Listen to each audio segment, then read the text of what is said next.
주십시오.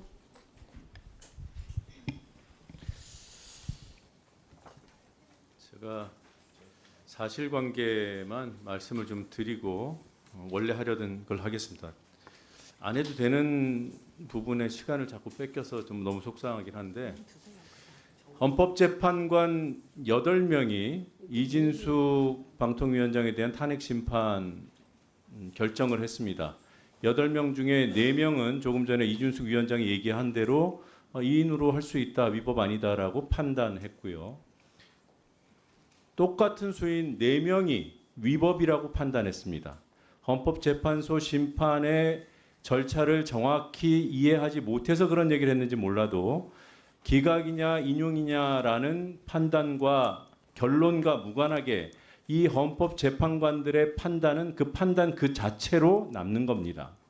헌법재판관이라는 대한민국 최고의 법관 8분 중에 4명은 위법이다, 4명은 위법이 아니다라고 판단한 매우 논쟁적인 사안이에요.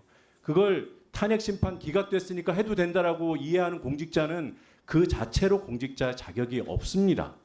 그리고 다른 가처분 소송 그리고 본안 소송에서 반복적으로 결론들, 결정들, 판결들이 나왔습니다. 수십 건입니다. 그 가운데 뭐 가처분만 있다. 가처분만 있어도 그 자체로 존중받아야 되는 거예요. 불확실성 속에서 행정행위를 하면 안 되는 겁니다. 근데 본안은 없었다고요?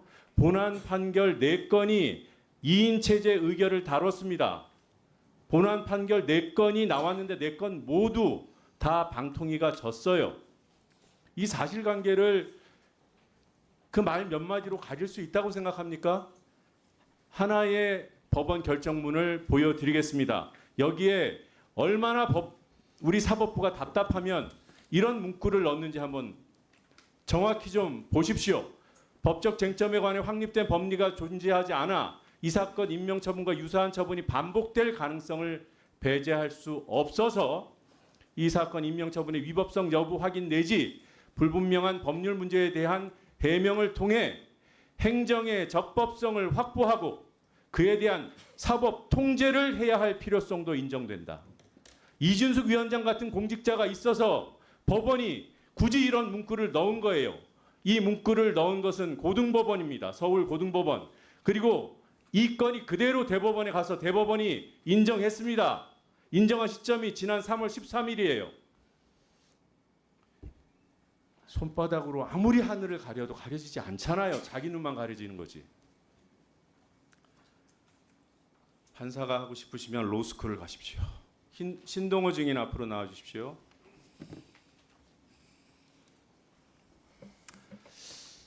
EBS 사장과 임직원은 정치 행위가 금지되죠? 예, 맞습니다. 신동호 증인께서 비록 그 한때 출마도 하고 또 국민의힘 전신 정당에서 활동한 정치인 출신이어도 만약에 EBS 사장으로 인정을 받는다면 정치 행위 금지 이 규정을 지킬 생각인 거죠? 그건 뭐 제가 사장 응모하면서 이미 그런 결심으로 응모를 한 겁니다. 네. 네.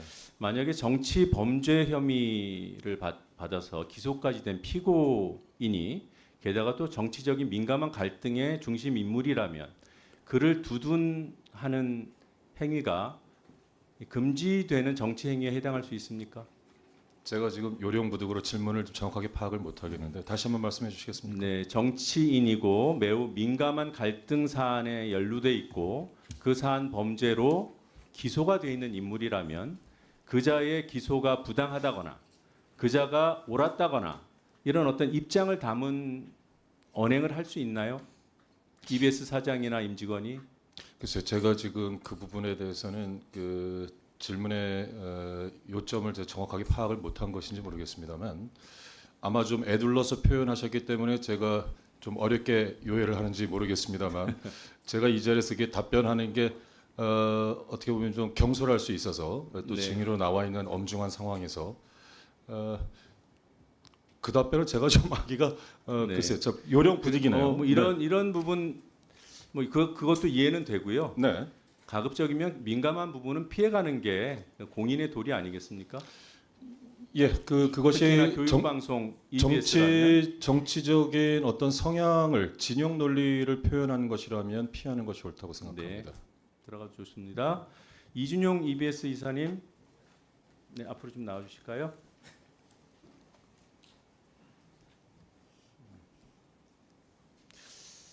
위원장님 시간을 조금 더 허락해 주실 수 있을까요? 오늘 처음 나오셨는데. 그럼 이렇게 하시죠. 네. 김영 간사님 하시고 그 이후에 하시죠. 그냥 그러면 3분 드리겠습니다. 이제 네, 그 추가 발언 예, 없습니다. 추가 질의 안 하겠습니다. EBS 이사님은 그 공사의 EBS 공사의 업무 그 중요 사항을 심의하고 의결하는 역할을 하시죠? 네, 네. 신임 사장 출근 저지 현장에 동행하셨던데 동행한 게 맞나요? 영상으로는 확인되던데요. 동행하지 않았고 그날 심 사장이 취임한다고 해서 네. EBS를 갔습니다. 아, 그랬나요? 예, 우연히 그러면 만난 건가요? 가서 현장에서 조합원들이 간부하고 현관에 있는 걸 보고 네. 이게 어떤 일인가 보고 나서 나가 보니까 신동호 신임 사장이 들어오는 걸 같이 맞이했습니다. 그날 하루 갔나요? 그 다음은 계속 갔습니다. 그러면 뭐 취임한다고 가신 게 아니라 계속 그 현장에 가신 거네요. 5회 모두 간 것으로 알고 있습니다. 맞죠? 5회 모두 간 건 맞고 제가 네, 간 이유는 됐습니다. 단 한 가지였습니다. 말씀드려도 될까요? 예. 제가 질의 끝난 다음에 말씀하실 기회를 드릴게요. 네. 이게 이제 일부에서는 이게 이사 업무가 맞냐, 이렇게 무슨 뭐 호위무사 뭐 이런 표현도 들으셨을 거라고 판단을 하는데 아무튼 이런 비판이 있다는 점 좀 유념해 주셨으면 좋겠고요. 그 신동호 증인께서 앞서서 그 EBS 임직원 그 정치행위 금지에 대한 입장을 말씀하셨어요. 동의하시나요? 네, 네, 이사에게도 당연히 적용되죠. 네. 네. 그리고 또 앞서서 존경하는 우리 김장겸 의원께서도 이런 부분에 대해서 강하게 지적을 해주셨습니다. 본인은 정치행위 금지 이 규정을 준수하고 있다고 보십니까? 저는 준수하고 있다고 생각합니다. 네, 영상 하나 보시겠습니다.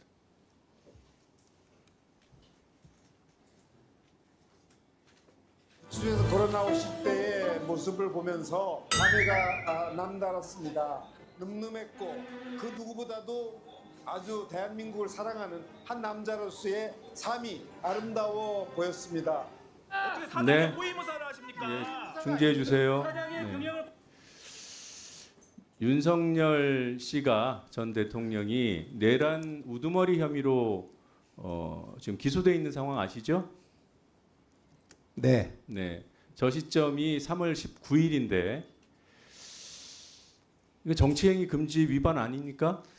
저는 저 때는 시민사회단체의 대표로서 우리 저희 시민사회단체에서 결정한 사항을 저는 대통령이 계엄 선포로 구속돼서 나오는 시간에 그 대학생들의 어떤 필리버스터 기자회견 현장에 가서 말을 한 겁니다. 제 개인의 얘기, EBS 이사로 이야기한 게 아니라 시민사회단체의 대표로서 이야기한 겁니다.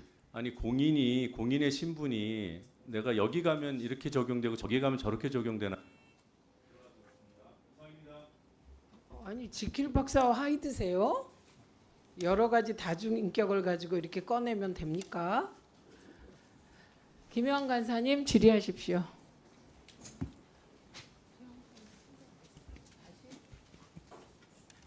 안 하는 줄 알았어. 네이버 최소연 대표님. 그 라인 건과 관련해서